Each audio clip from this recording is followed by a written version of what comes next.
আল্লাহ পাক জাল্লা শানু পবিত্র কালামুল্লাহ কিমের সূরা মুমিনুনের আয়াত 51 নম্বর আয়াতের মধ্যে আল্লাহ পাক বলতে লাগলেন, ইয়া আইয়ুহার রাসূলু কুলু মিন তাইয়্যিবাতি ওয়া'মালু সালিহা।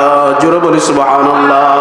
নবীদেরকে বলতে লাগলেন, ও আমার নবীরা, যে ইয়া আইয়ুহার রাসূলু, ও আমার রাসূলরা, কুলু মিন তাইয়্যিবাতি পবিত্র খাবার খাও, এরপর ওয়া'মালু সালিহা সৎ কাজ করো, নেক আমল করো।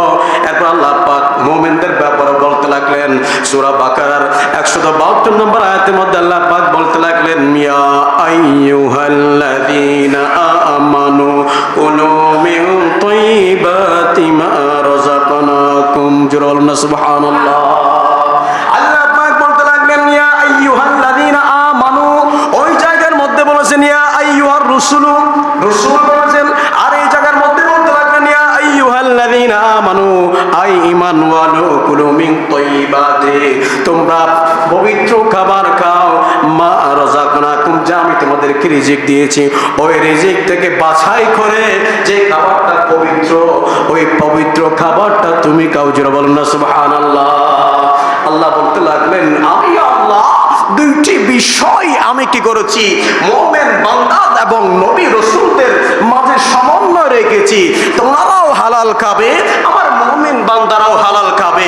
পার্থক্য যে হালাল না খেলে ইবাদত কবুল হচ্ছে না, এখানে একটা বিষয় হচ্ছে যে হালালের বিষয়ে আমরা খাওয়া যেরকম হালাল খেতে হবে ইবাদত কবুল হওয়ার জন্য, ঠিক সেরকম একটা বিষয় রয়েছে যে সূরা বনী ইসরাঈলের 36 নম্বর আয়াতের মধ্যে আল্লাহ পাক বলতে লাগলেন, ওয়ালা তাখাফ মা লাইসা লাকা বিহি ইলমুন, তোমরা যেই সকল বিষয়ে তোমরা জানো না সেই সব বিষয়ে তোমরা কি করো না, কোনো ধারণা করো না।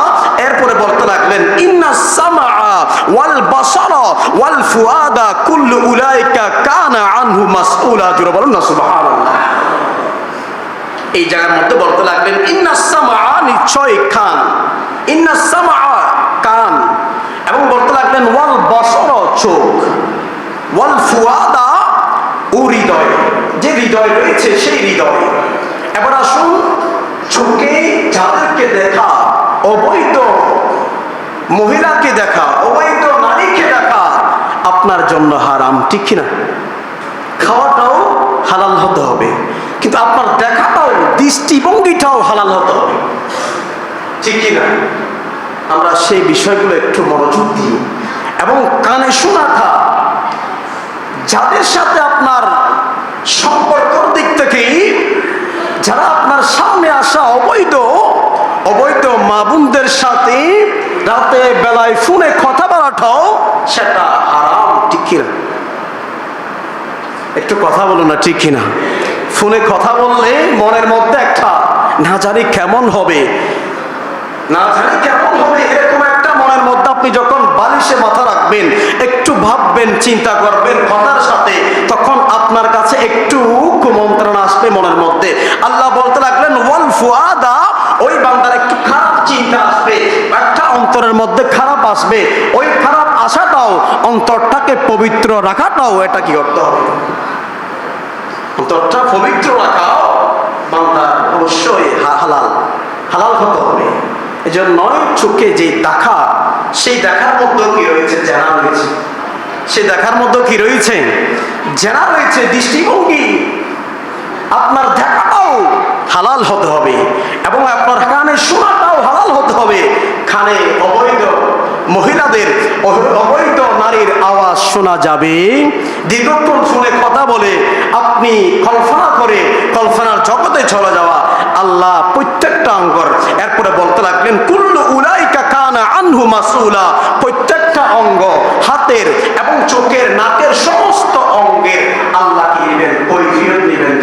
সুবহানাল্লাহ। আল্লাহ বলতে লাগলেন, আমি কৈফিয়ত নেব। এই জন্য নামাজ যে আমরা পড়ি, সবচাইতে শরীরের মধ্যে সবচাইতে দামি জিনিস, দামি হচ্ছে আল্লাহর কাছে চেহারা। সেজন্য আমরা চেহারাটা আল্লাহর কাছে ঝুঁকিয়ে দিই। আপনি যখন রুকু করেন, চেহারা যখন ঝুঁকিয়ে দেন, আল্লাহ ফেরেশতাদেরকে বলতে লাগলেন, চলো আমার বান্দাকে দেখো ফেরেশতারা, সে সবচাইতে দামি জিনিস চেহারা, যেই চেহারার মধ্যে, যে পঞ্চেন্দ্রিয়ের মধ্যে যে অঙ্গগুলো রয়েছে, চোখ রয়েছে, যে নাক রয়েছে, মুখ রয়েছে, ওই দামি জিনিসগুলো আমার আল্লাহ বলতে লাগলেন ফেরেশতাদেরকে, আমার বান্দা রুকুর মাধ্যমে আমাকে ঝুঁকিয়ে দিয়েছে। জোরে বলুন না সুবহানাল্লাহ। সিজদার মাধ্যমে ওই পঞ্চেন্দ্রিয় কপাল সবচাইতে দামি কপাল, এরপরে নাক, এরপরে মুখ, এরপরে চেহারা, আমার সিজদার মাধ্যমে আমার বান্দা আমার দিকে ঝুঁকিয়ে দিয়েছে। জোরে বলুন না সুবহানাল্লাহ। আমি আল্লাহর মধ্যে, আমার আল্লাহ বলতে লাগলাম, আমি এর মধ্যে সন্তুষ্ট। জোরে বলুন না সুবহানাল্লাহ। এই জন্য নয় ফেরা হাজরিন, নামাজের মাধ্যমে সবচাইতে বড় যত ইবাদত রয়েছে, ইমানের পরে যত ইবাদত রয়েছে, সব ইবাদতের মূল হচ্ছে নামাজ। যে বলুন না সুবহানাল্লাহ। যে ইবাদতের মাধ্যমে আল্লাহর ইবাদতের শুকরিয়া আদায় হয়ে যায়, ওয়াবুদু ওয়াশকুরু, সবচাইতে শুকরিয়া আদায় হয়ে যায় নামাজের মাধ্যমে।